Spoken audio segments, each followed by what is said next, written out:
స్వామీజీ. మ్మ్. కూర్చో అమ్మా. మ్. నమస్కారం స్వామీజీ. మ్మ్. చెప్పమ్మా, నీ సమస్య ఏంటి? నా భర్త ఆరోగ్యం అస్సలు బాలేదు స్వామీజీ. మ్మ్. అతను కొన్ని సంవత్సరాలుగా తాగుతూ తాగుతూ తన ఆరోగ్యం మొత్తం పాడు చేసుకున్నారు. తన అవయవాలు కూడా పాడైపోయింది స్వామీజీ. డాక్టర్ దగ్గరికి తీసుకెళ్లాం స్వామీజీ. ఇకపై ఏ ట్రీట్మెంట్ ఇచ్చినా ఏ ప్రయోజనం లేదని చెప్పేశారు. ఇక ఏం చేయాలో తెలియకుండా ఇంట్లోనే ఉంచుకుని చూసుకుంటున్నాను స్వామీజీ. మీ గురించి తెలుసుకుని ఇక్కడొచ్చాను స్వామీజీ. మీరే ఏదైనా పరిష్కారం చెప్పాలి స్వామీజీ.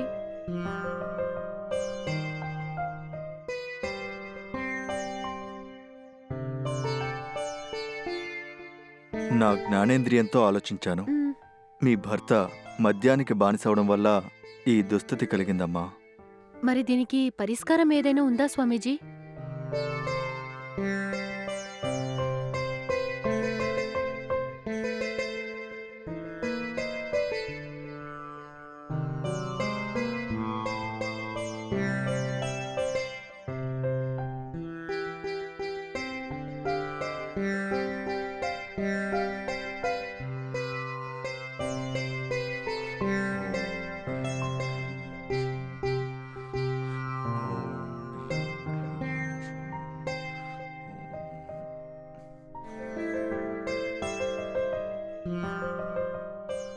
ఈ కుంకుమని మీ భర్త శరీరం మొత్తం పోయండమ్మా.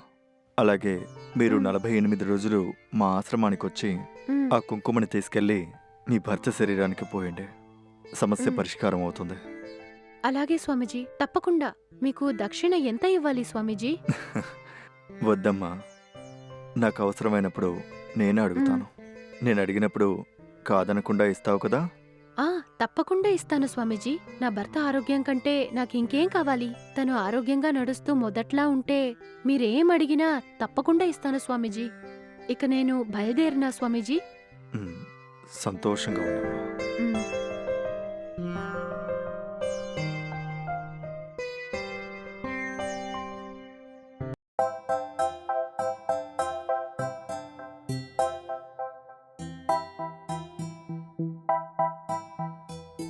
స్వామీజీ. కూర్చోమ్మా. మ్. నమస్కారం స్వామీజీ. చెప్పమ్మా. మా ఆయనకి ఆరోగ్యం అలాగే ఉంది స్వామీజీ. ఇంకా నయం కాలేదు. ఏం చెయ్యాలో అర్థం కావట్లేదు. మ్మ్. మీరే ఏదైనా దారి చూపించాలి స్వామీజీ.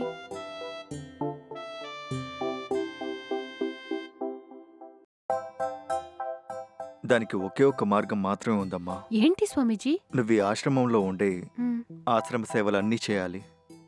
ఆశ్రమంతో పాటు నాకు కూడా సేవలు చేయాలి. అలా 48 రోజుల పాటు నువ్వు చేయాలి. నన్ను బాగా చూసుకోవాలి. చేస్తావా? ఆ, ఏంటమ్మా ఆలోచిస్తున్నావు? ఆ. అలాగే స్వామీజీ, ఉంటాను. నా భర్త ఆరోగ్యం కంటే నాకేది ముఖ్యం కాదు. మీరు చెప్పినట్టే చేస్తాను స్వామీజీ. నువ్వు అలా చేస్తే నీ భర్త ఆరోగ్యం తొందరగా నయమవుతుంది. సంతోషం స్వామీజీ. సరోజా, సరోజా, ఆ, వస్తాను స్వామీజీ.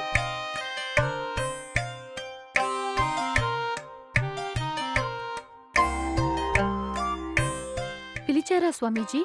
కూర్చోమ్మా. మ్. మ్. ఈ ఆశ్రమం మీకు నచ్చిందా? ఆ, నచ్చింది స్వామీజీ. మ్మ్. ఈ 48 రోజులు నువ్వు నాకు సేవ చేస్తే నీ భర్త సంపూర్ణ ఆరోగ్యవంతుడవుతాడు. ఆ, తప్పకుండా చేస్తాను స్వామీజీ. నా భర్త కంటే నాకేది ముఖ్యం కాదు. ఈ 48 రోజులు ఇక్కడే ఉండి మీకు సేవలు చేసుకుంటూ ఉంటాను స్వామీజీ. సరే అమ్మా.